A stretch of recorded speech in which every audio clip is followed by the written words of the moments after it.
Hello students, जैसा आप लोग को बताया गया था कि आपकी प्रैक्टिस तैयारी की कराई जाएगी। तो आज से शुरू है। पाठक सर ने आपको पढ़ाई होगा direct into indirect narration.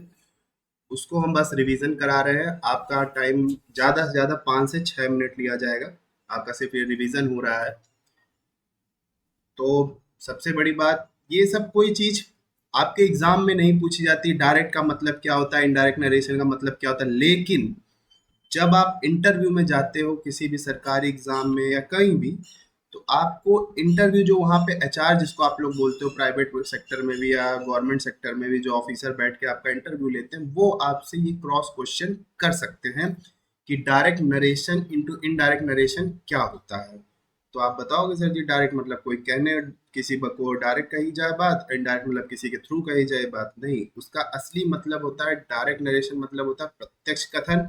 Indirect narration मतलब होता है अप्रत्यक्ष कथन। यह आपका 5 तरीके से बनता है: assertive sentence, interrogative sentence, imperative sentence, ठीक है, एक्सक्लामेटिव सेंटेंस, ऑप्टेटिव सेंटेंस। ठीक, ये 5 तरीके होते हैं। लेकिन सभी जितने भी 5 ये हैं आपका, assertive, interrogative, imperative, exclamative, optative, इन सब के भी दो दो टाइप हैं। सबके दो दो टाइप हैं। दो इसके हैं, सॉरी, इसका कलर थोड़ा सा चेंज कर दिया जाए तब आपको ज़्यादा अच्छे से दिखेगा।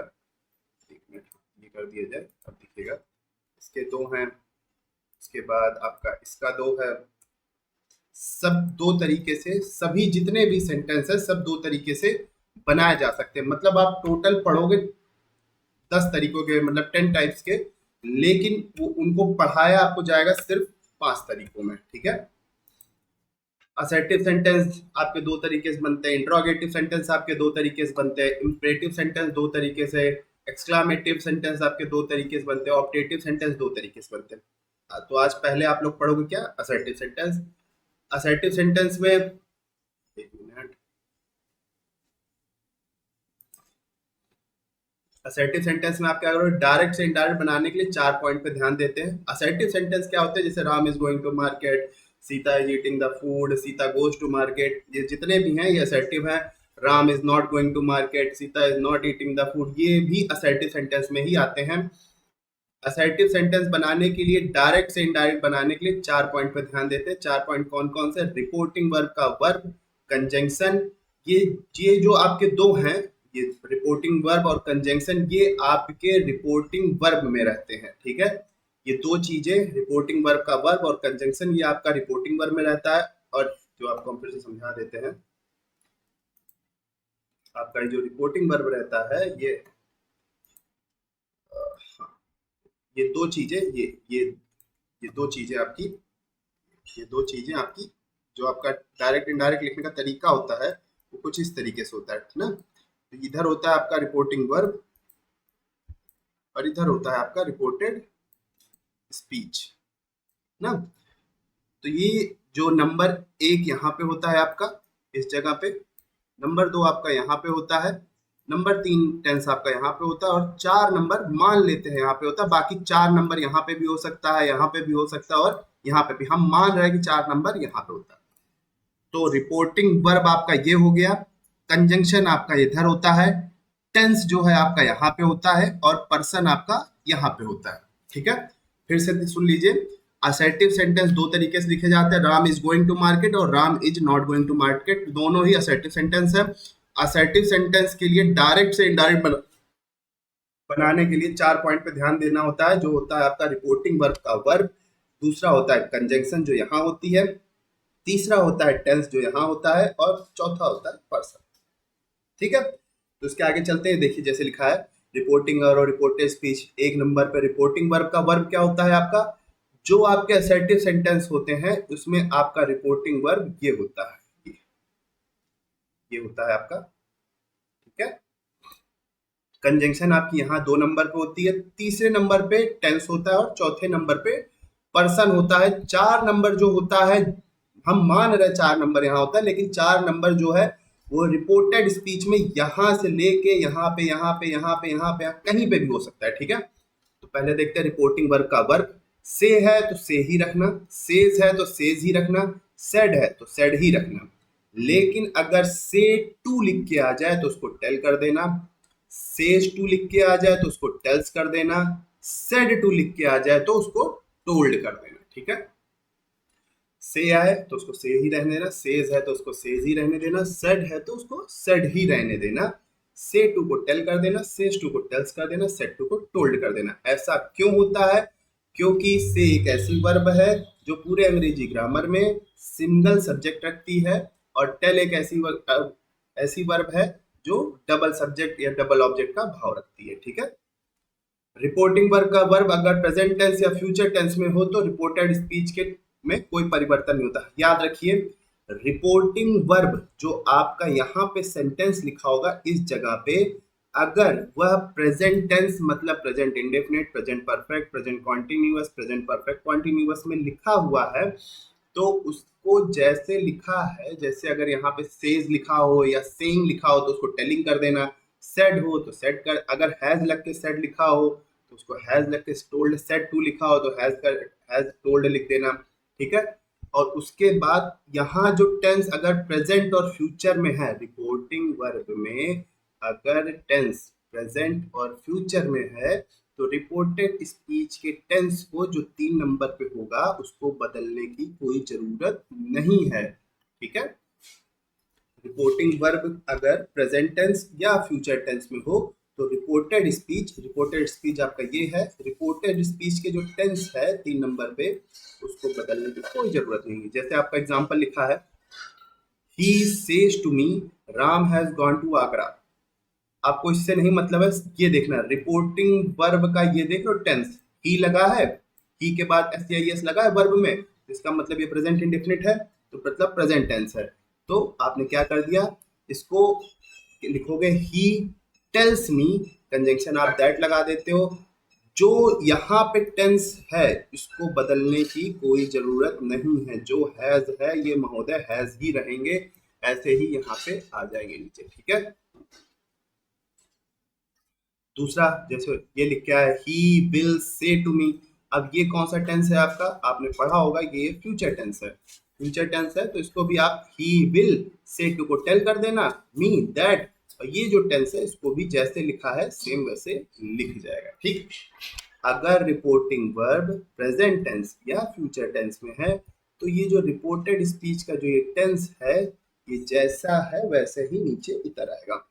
ठीक, एग्जाम्पल और देखते हैं पास्ट वाला,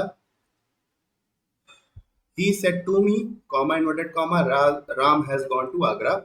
ठीक है, तो ये देखो ये टेंस कौन सा है, सब्जेक्ट आपका ही है तो उसके बाद पास्ट फॉर्म आ रही तो ये मतलब पास्ट टेंस है।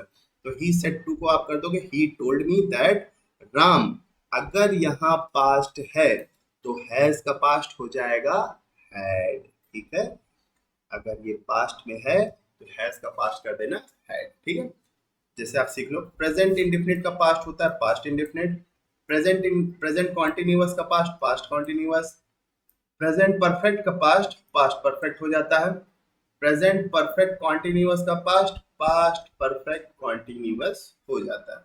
शैल को शुड में कर देना, विल को वुड में कर देना, कैन को कुड में कर देना, मे को माइट में कर देना, मस्ट को मस्ट में कर देना, आउट टू को आउट टू कर। लेकिन अगर पहले से ही शुड लिखा है रिपोर्टेड स्पीच में, अगर रिपोर्टेड स्पीच में पहले से ही should would could might must ought to लिखा है तो उसको बदलने की कोई जरूरत नहीं है बेटा। ठीक है, अगर should would could might must ought to, ये नहीं, अगर शैल लिखा तो उसको शुड कर देना, विल लिखा हो तो वुड कर देना, कैन लिखा हो तो कुड कर देना, मे लिखा हो तो माइट कर देना, मस्ट लिखा हो मस्ट, आउट टू को आउट टू में। लेकिन अगर शुड लिखा है या वुड लिखा है, कुड लिखा है, माइट लिखा है, मस्ट लिखा है, आउट टू लिखा है तो उसको बदलने की कोई जरूरत नहीं है। ठीक है, चलो आगे चलते हैं। आपको ये याद होना चाहिए, सबसे जरूरी होता है आपका ये। ठीक है, जैसे लेते हैं एग्जाम्पल, एग्जाम्पल लेते हैं आपका, he said to her comma inverted comma I do not work in your office। ठीक है, तो आप इसका बनाओगे क्या, जैसे लिखोगे क्या लिखोगे, he, सॉरी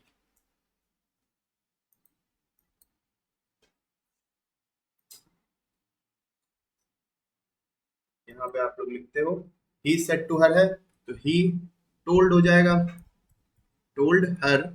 कंजंक्शन क्या लगाओगे, तो स्पेस दे देते हैं, सॉरी। हर कंजंक्शन क्या लगाओगे, दैट, यही पढ़ा होगा। दैट लगाने के बाद जो ये आपका ये कॉमा है ये गायब हो जाएगा। दैट लगाने के बाद ये आपका जो कॉमा है ये गायब हो जाएगा। अब देखो यहाँ पे टोल्ड लगाए हो तो इसका मतलब ये सेड सेड है तो इसका मतलब ये पास्ट टेंस है। सेड टू को आपने टोल्ड बदल। अब यहाँ देखो डू लिखा है, डू का पास्ट क्या हो जाएगा, डिड हो जाएगा। तो डैट के बाद ठीक है डिड हो जाएगा, आपको इतना तो पता ही होगा डिड हो जाएगा। लेकिन डिड लिख दिया, लेकिन आई मिला, ये आपका पर्सन है, ये पर्सन है। और ये देखो हमने आपसे कहा ना 4 नंबर, एक नंबर आपका ये, 2 नंबर आपका यहाँ पे, 3 नंबर आपका यहाँ पे, और 4 नंबर हमने यहाँ बताया था। और ये भी कहा था इधर भी हो सकता है, इधर भी हो सकता है और इधर भी, ठीक है, तो कहीं भी हो सकता है। तो आपका 4 नंबर आई है। देखो आपको ये चार्ट है, आई में देखो रिपोर्टेड स्पीच में जो आपको पर्सन मिले, पर्सन अभी आई मिला, उसके लिए आपको इस चार्ट में ऐसे लाइन खींचनी, सीधी खड़ी लाइन, जिसको आप 90 डिग्री बोलते हो, ठीक है।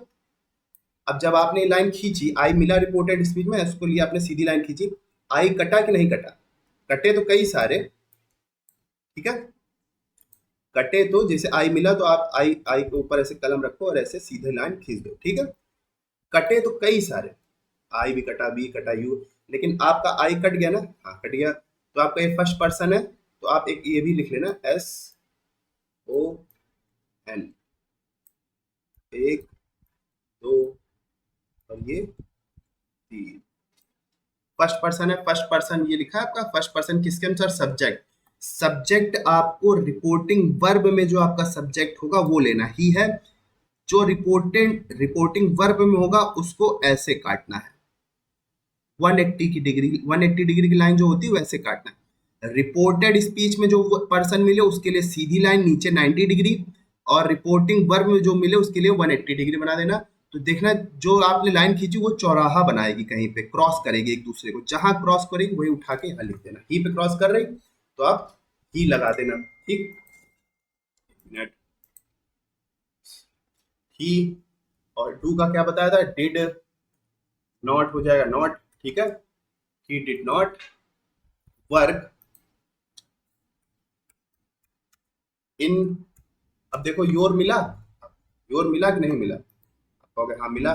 तो जब आपका योर मिल गया तो ये फिर पर्सन है, तो रिपोर्टेड स्पीच आपको फिर से दिखा देते हैं, ठीक है। योर मिला आपको, कहोगे हाँ मिला। तो रिपोर्टेड स्पीच का जो आपको पर्सन मिले, रिपोर्टेड स्पीच का जो पर्सन मिले, योर कहाँ है, ये है, उसके लिए आपको ऐसे 90 डिग्री की लाइन खींचनी है। कौन सा पर्सन, सेकंड पर्सन, किसके अनुसार, ऑब्जेक्ट। जो ऑब्जेक्ट लिखा होगा वो आपको रिपोर्टिंग वर्ब से लेना है, ये हर है तो। और जो रिपोर्टिंग वर्ब से पर्सन मिले उसके लिए आपको ऐसे लाइन खींचनी है, ठीक है। तो चौराहा देखो, क्रॉस आपकी लाइन कहाँ कर रही, हर पे, हर को उठा के नीचे लिख दो, ठीक है। वर्क इन हर ऑफिस, ठीक है। ही सेड टू हर को आपने ही टोल्ड हर दैट लिख दिया, दैट कंजंक्शन लगा दी। टू का आपने यहाँ पास्ट है, देखिए आपको फिर से दिखाते हैं, यहाँ पास्ट है टोल्ड का, तो आपने टू का पास्ट डिड लिख दिया, ठीक। नॉट यहाँ लिखना था, हमने एनओ लिख दिया है, सॉरी आप लोग यहाँ नॉट लिख लीजिएगा, गलती मेरी है, इसको आप लोग देते हैं, ठीक है। डिड नॉट कर दिया, ही को लिया आपने, आई को लिया, आई आपका फर्स्ट पर्सन आपने काटा, चौराहा बनाता ही पे, he did not work in her office, ठीक है। आपको समझ में आ गया होगा।